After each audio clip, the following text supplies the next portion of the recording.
এই ফ্রেন্ডটার বিয়েতে গিয়েছিলাম ডিসেম্বরের 10 তারিখ। অনেকটাই লেট হয়ে গেল ভিডিওটা আপলোড করে। ওটা এডিট করব বলে আর করাই হচ্ছিল না। তো আমি যখন ওদের বাড়িতে গিয়েছিলাম তখনও ওর সাজগোজ পুরোপুরি কমপ্লিট হয়নি।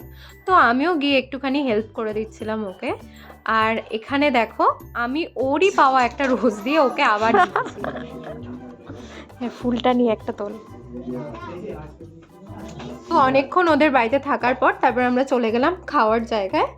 তো সেখানে গিয়ে ফার্স্টেই দিয়ে দিয়েছিল লেবু, তারপর দিয়েছিল পনির সাটে আর স্যালাড, তারপর দিয়েছিল কড়াইশুঁটির কচুরি, যেটা আমার খুব ভালো লাগে। কড়াইশুঁটির কচুরির সাথে দিয়ে দিয়েছিল চানা মশলা। আর শীতকালে বিয়েবাড়িতে কড়াইশুঁটির কচুরি না হলে যেন কেমন একটা ফাঁকা ফাঁকা লাগে।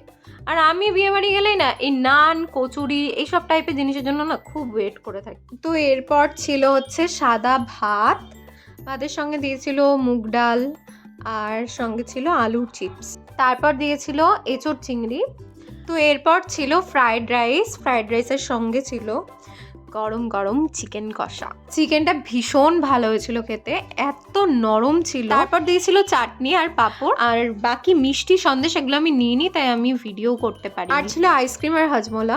তো ভিডিওটা ভালো লাগলে তোমরা অবশ্যই আমার চ্যানেলটা লাইক শেয়ার আর সাবস্ক্রাইব করে দিও। টাটা।